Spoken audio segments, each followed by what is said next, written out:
Hi everyone, Adam Levine here. Welcome to the Adam Loves Guitar channel. Today I wanted to talk about what I would consider the essential things that every guitar player should know. So while everybody else is doing this, strumming on a big C chord, you can get in on these inversions and come up with some nice tasty little rhythmic ideas.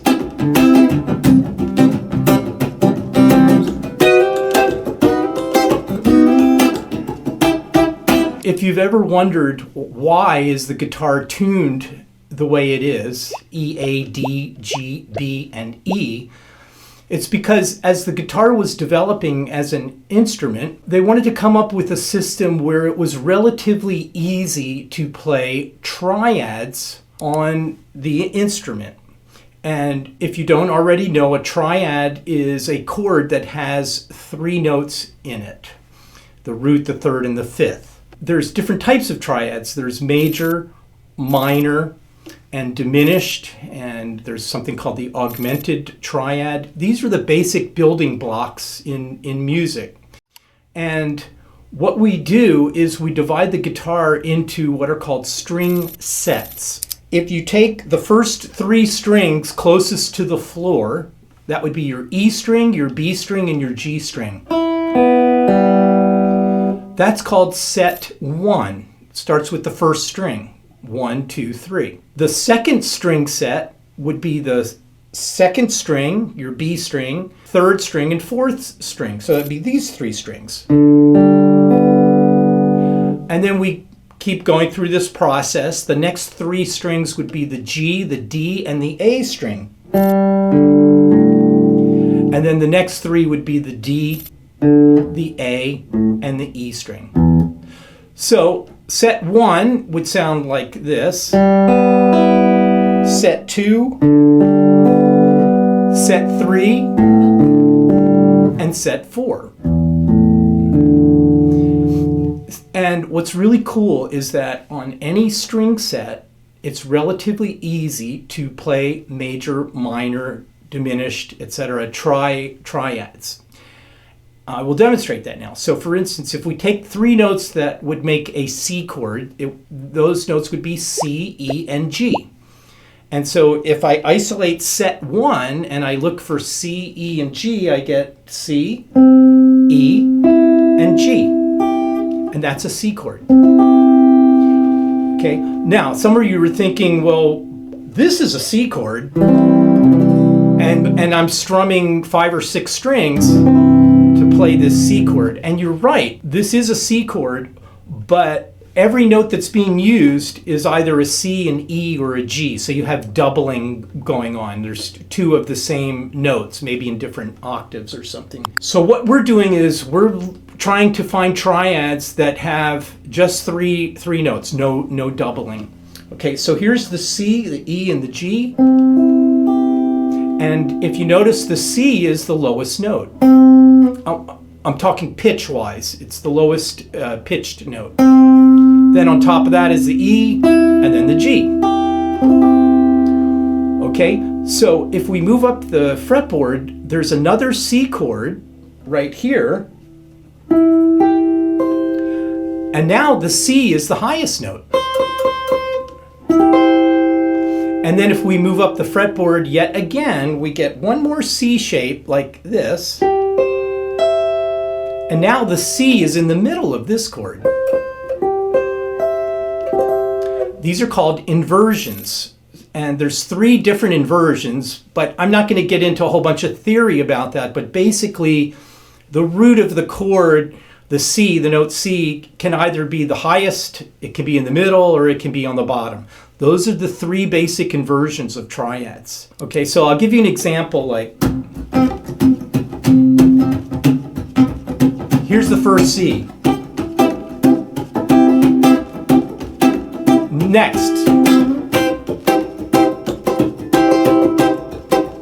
Next. Now I'll go back down.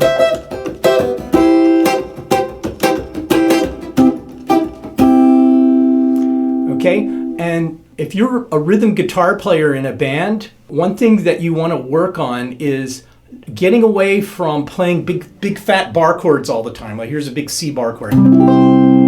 These are great, they have their purpose, but they're fat. There's a lot of weight to move around. And so if you get into these small or tight voicings, you can come up with some really nice rhythm parts. Okay, back to our C major triad. Remember we were saying there's a minor triad. If I lower the E in each one of these inversions that I played, you're going to come up with 3 ways to play a minor triad. So here's C major, here's C minor. I just lowered the E, the middle note, to E flat. Listen to the difference. Major, minor. Major, minor. Major, minor. Now I'm going to go back to the first one. And there's this kind of cool dissonant chord that's used in music called the diminished chord. That's where you keep your C, but the other 2 notes move back a half step. Here's major, and here's diminished. I'll give you an example. Major to diminished.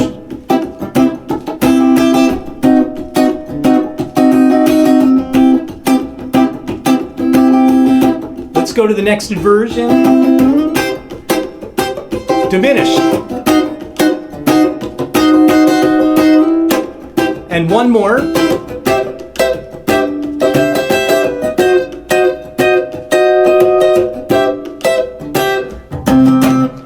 So really easy once you kind of know what's going on and you figure that out. Now what we just did was on set 1, but what you want to know is that on any string set, so on set 1, here's C, E, G.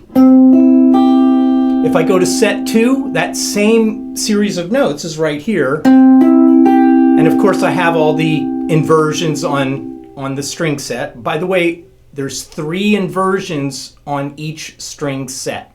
So we're going to do the math in a minute and I'll give you the big picture.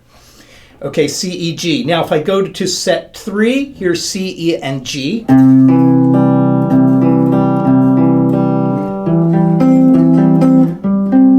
Really nice. Those are the inversions there.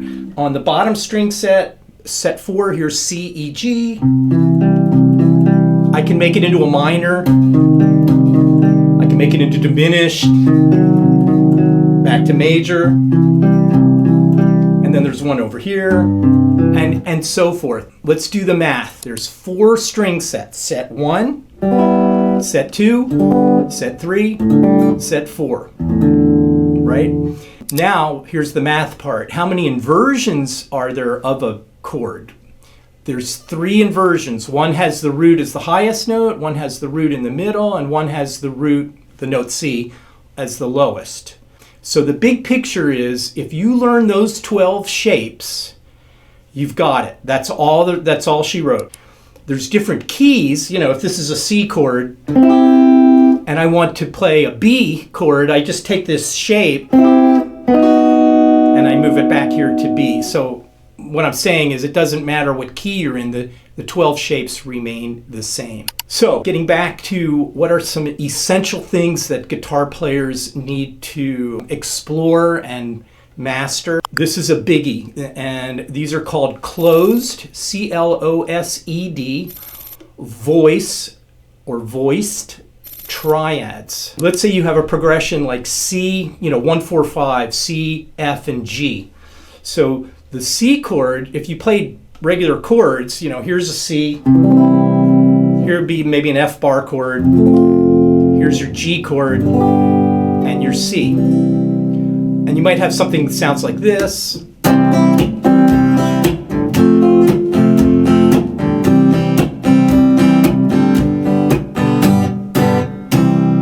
Right? So these are the big fat chords. Great, sounds good. You come in as the rhythm guitar player and you say, hey, I'm going to color that, but I'm not going to play these big chords. I'm going to play triads, and I'm going to move to the closest triad when I go to the F chord. that I can. So if I played a C right here, there's a close F right here. I go back to C, and there's a G right here. And like I was saying, you can move faster with these. Check this out. I'll go 1, 4, 1, 5, 1, 2, 3, 4.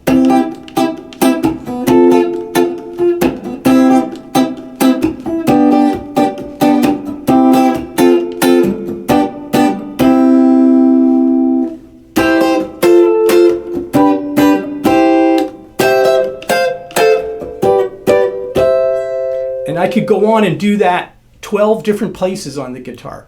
Okay, so when you get more advanced with this, you want to connect the 1 chord to the 4 chord and the 1 chord to the 5 chord and move to the closest one you can get to. And you get some really nice sounds. And like I say, you'll be much more valuable to your band because you can come up with these really cool melodic, rhythmic riffs while everybody else is just playing a simple C chord. Thanks for watching. Don't forget to subscribe to my channel on your way out. For more information on my signature guitar and musicianship courses, check out the information in the links below. Bye for now.